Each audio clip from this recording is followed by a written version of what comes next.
की जनता ने राष्ट्रपति चुनाव का बहिष्कार शुरू कर दिया है। राष्ट्रपति चुनाव बंद करो, बंद करो। बुढ़ी बाबा, जो अब दीदी बोलता है तुम बोलते हो दीदी बोलता है, कैसे से होता है?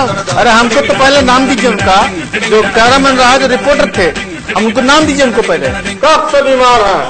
डॉक्टर साहब मैं मरीज हूँ। अरे तो फिर क्या आप सिंगर है? हाँ बिल्कुल ठीक कहा आपने। कुत्ता बड़ा बेशरम कुत्ता हो गया आजकल, देखिए ऐसा ऐसा आदमी लोग को काटता भी जिंदा बच जाता। दीदी नमस्कार, सहारा प्रणाम, मैं हूं चकित सेन और दुनिया की सबसे संजीदा खबरों के कार्यक्रम समाचार में आपका स्वागत है। लेकिन सबसे पहले बात होगी किसकी? सुर्खियों की। चलिए चलिए उठिए, चलिए चलिए। देश की जनता नहीं चाहती राष्ट्रपति चुनाव, इस बार मच गया हाहाकार। हो सकता है चुनाव के बाद महंगाई का नया प्रहार। बागपत में जारी हुआ तालिबानी फरमान, महिलाओं को घर से निकलने पर पाबंदी। खप पंचायत ने बनाया सबको बंदी। गुवाहाटी में एक स्कूली छात्रा के साथ सरेआम हुई बदसलूकी। पुलिस अफसर ने कहा बदमाशों को छोड़ा नहीं जाएगा अगर पकड़ में आ गए। और चालू प्रसाद ने खोला तबेला क्लिनिक, भैंसों के साथ अब इंसानों का भी होगा सस्ता इलाज।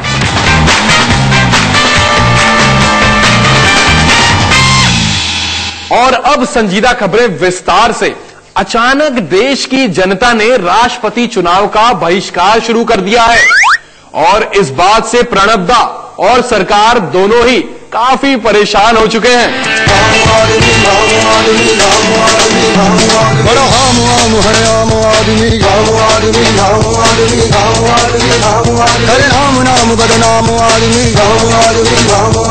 आलुओं जैसे भरे हुए हैं जिस्म की खादी बोरियों में, ये सिस्टम भी जाता है इन कप में कभी कटोरियों में। देखो है क्या लंबा जोड़ा छोटे पद का आम आदमी, आम आदमी, आम आदमी, आम आदमी, आम आदमी, आम आदमी। आइए, इस वक्त हमारे साथ सीधे जुड़ गया है एक आम आदमी जो कि बैठा हुआ है राष्ट्रपति चुनाव का बहिष्कार करने। राष्ट्रपति चुनाव बंद करो, बंद करो। राष्ट्रपति चुनाव नहीं होना चाहिए। हम भूख हड़ताल पे बैठे हैं राष्ट्रपति चुनाव के विरोध में। ये चुनाव नहीं होना चाहिए। हाँ जी, रोकेलाल, आखिर आप क्यों रोकना चाहते हैं राष्ट्रपति चुनाव? अरे रोके नहीं तो और क्या करे?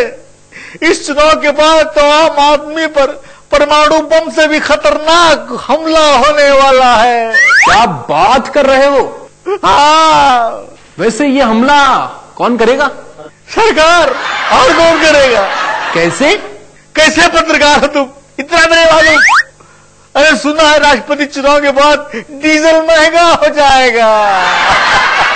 5 रुपए लीटर पे महंगाई बढ़ेगी। अरे लेकिन तुम तो कह रहे थे कि बम गिरने वाला है और वो भी परमाणु बम से खतरनाक। अरे डीजल के दामों में बढ़ोतरी क्या बम से कम है? अरे डीजल के दामों में बढ़ोतरी होती है तो फिर हर चीज महंगी हो जाती है। सब्जी, दूध, कपड़ा, दवाई, सब। अरे बाबू तुम ही रोक लो, राष्ट्रपति चुनाव मत होने दो। इस चुनाव के बाद महंगाई रॉकेट की तरह आगे बढ़ेगी। अरे रोक लो कलम बाबू, बाबू चश्मे वाले बाबू, रोक लो। अरे महंगाई तो रोज ही बढ़ती है, अब तो तुम लोगों की आदत पड़ जानी चाहिए। चलिए अब बढ़ते हैं अपनी अगली खबर की तरफ। चला गया। अरे महंगाई मत बढ़वाओ, रुको जाओ, तुम तो रुको। कोई नहीं सुनता आम आदमी की पुकार। राष्ट्रपति चुनाव के बाद क्या होगा हमारा हाल, भगवान जाने। और अब बढ़ते हैं अपनी अगली खबर की तरफ और बात करते हैं दीदी की, जो राष्ट्रपति चुनाव से पहले तो बहुत सरगर्मियां बटोरी हुई थी, बहुत बोल रही थी, लेकिन उपराष्ट्रपति चुनाव के उम्मीदवार के लिए चुप्पी साध ली है इन्होंने। कांग्रेस फिर से एक बार हामिद अंसारी को उपराष्ट्रपति बनाना चाहती है। हालांकि इस पर ज्यादा विरोध के सुर तो सुनाई नहीं दे रहे हैं, लेकिन ममता दीदी अभी तक इस मुद्दे पर भी पत्ते नहीं खोल रही, जबकि सीपीएम के कुछ नेता हामिद के पक्ष में हैं और कुछ का कहना है कि उपराष्ट्रपति पद पर गैर कांग्रेसी उम्मीदवार हो। आखिरकार ममता दीदी चुप क्यों है? आइए पूछते हैं नकुल राय जी से। चलिए चलिए। उड़ी बाबा, जब दीदी बोलता है तुम बोलते हो दीदी बोलता है, जब चुप हो जाता तो कहते चुप हो गया है। दीदी कोरे तो क्या कोरे भाई, चुनौती और चेतावनी देने वाली दीदी जब चुप हो जाएंगी तो आखिरकार चिंता तो होगी ही ना। हम सब जानता है, तुम लोग पहले दीदी से बोलवाएगा, फिर जब वो बोल देगा तुमको वो दीदी बोल देता है। अरे भाई, हमारा तो काम ही यही है ना। लेकिन आप लोगों के कहने पे बोलना हमारा काम नहीं है। तड़ातड़ी भीषण। अच्छा, दीदी के कहने पर तो आप बोलोगे ना? एकदम भीषण बोलेगा। अरे दीदी ने कहा है, आप कह लो। अच्छा तो सुनो, राष्ट्रपति चुनाव में दीदी कलाम का नाम लेके बोला था तो उसके बाद पूछता रहा है, इसलिए अभी उस राष्ट्रपति चुनाव में कुछ नहीं बोलेगा। हवा का रुख देख के आगे का बात करेगा, लेकिन जब वो करेगा, जब बोलेगा, हम सब जानता है। क्या? यही कि हम यूपीए के शौक है, वो लोग अलग नहीं है। तड़ातड़ी भीषण।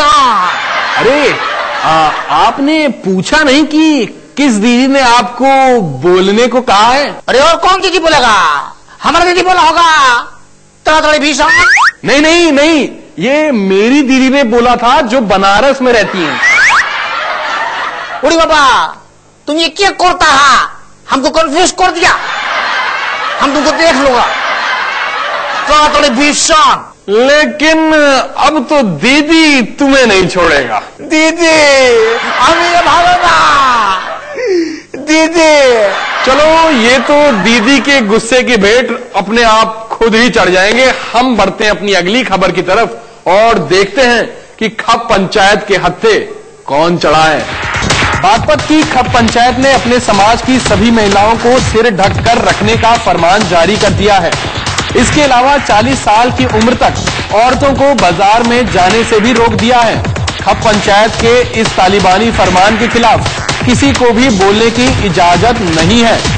यहां तक कि स्थानीय प्रशासन और पुलिस भी अपने होठ सिए है। और हमारे साथ इस वक्त सीधे जुड़ चुके हैं झक पंचायत के एक सरदार। ओ प्रणाम जी। हो सरदार जी, आपकी पंचायत ने तो तालिबान को भी पीछे छोड़ दिया है। हाँ, फिर हम भी झक पंचायत है, किसी के बाप से नहीं डरते। तो क्या आप मानते हैं कि आप तालिबान से भी ज्यादा कट्टर हैं? अरे तालिबान के हमारे सामने है भाई।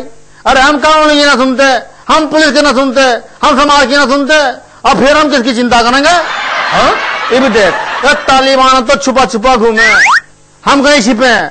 हाँ, सबके सामने अपना फरमान सुनाए हैं और बाद में अमल भी कराए हैं। किसी से नहीं डरते हम। हाँ, बिल्कुल ठीक कहा आपने। और तालिबान तो अपना चेहरा छुपा के बोले से, लेकिन हम तो बोले कैमरे के सामने और टीवी चैनल पे बोले हम तो। अच्छा जी। और तालिबान की बात तो करना, जब तू घूम रहा होता है इधर तो तू पतलून में ना पजामे में घूम रहा होता, समझा कि ना? ओ नाजी नाजी। ओ चलो, मन बड़े काम पड़े भाई। हम बढ़ते हैं अपनी अगली खबर की तरफ और बात करते हैं असम के एक इलाके की, जहां पर एक मासूम लड़की के साथ 20 लोगों ने छेड़छाड़ की। ये मंजर जिसने देखा उसका दिल कांप उठा। एक मासूम लड़की और करीब 20 दरिंदे सरेआम लड़की को परेशान करते रहे और लोग खामोश रहे। इस लड़की का कसूर सिर्फ इतना था कि वो एक दोस्त की सालगिरह मनाने के लिए एक पब में चली गई थी। इस तस्वीर ने देश की आजादी और लोकतंत्र पर एक जोरदार तमाचा रसीद किया है। इस घटना के करीब आधे घंटे बाद पुलिस मौके पर पहुंची और लड़की को छुड़ाया गया। और इस बात पर ज्यादा जानकारी के लिए हमारे साथ हैं एक पुलिस ऑफिसर जिनका नाम है उपहास चौधरी। चौधरी जी, आपकी पहली प्रतिक्रिया क्या है? अरे हमको तो पहले नाम दीजिए उनका, जो कैमरामैन रहा, जो रिपोर्टर थे, हम उनको नाम दीजिए उनको पहले। हम पहले उनको पकड़ेंगे। क्यों? वो शूट करते रहे, रिकॉर्डिंग करते रहे और वो सब कांड होता रहा। अरे आप बताइए कि अगर एक कैमरामैन और एक रिपोर्टर अपना काम रोक देता तो इस दिल दहलाने वाली घटना का पर्दाफाश कैसे होता भला? पहले रोकना चाहिए था ना उसको, पहले रोकता फिर शूट करता। क्या आपको लगता है कि 2 लोग 20 लोगों से लड़ सकते थे? तो फिर आप लोग ये पुलिस से कैसे उम्मीद कर सकते हैं कि 10 लाख पॉपुलेशन से कुछ हजार पुलिस वाले लड़ सकते हैं? क्या क्या फालतू की बात कर रहे हैं? हर आदमी क्रिमिनल थोड़ी होता है। किसी के माथे पे लिखा होता है कि क्रिमिनल है वो।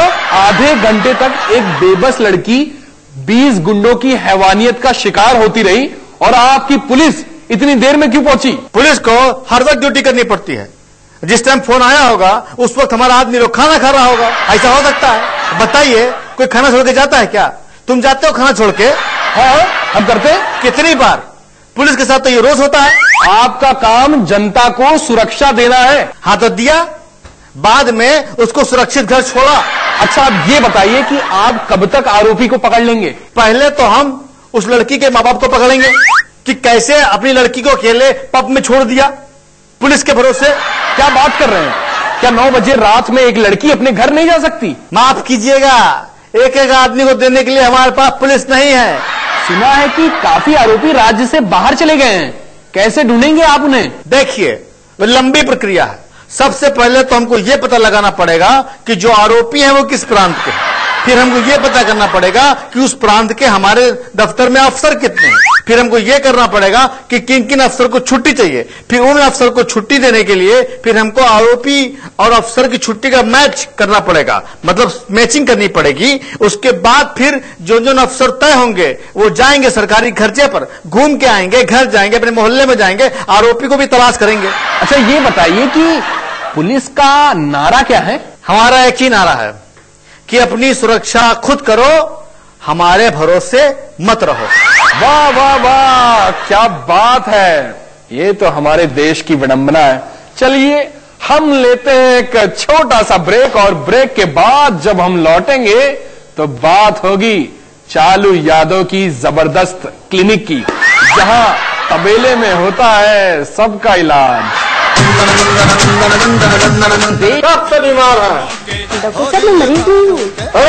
तो फिर क्या आप सिंगर हैं? हाँ, बिल्कुल ठीक कहा आपने। कुत्ता बड़ा बेशरम कुत्ता हो गया आजकल। देख के ऐसा ऐसा आदमी लोग को काटता भी जिंदा बच जाता है।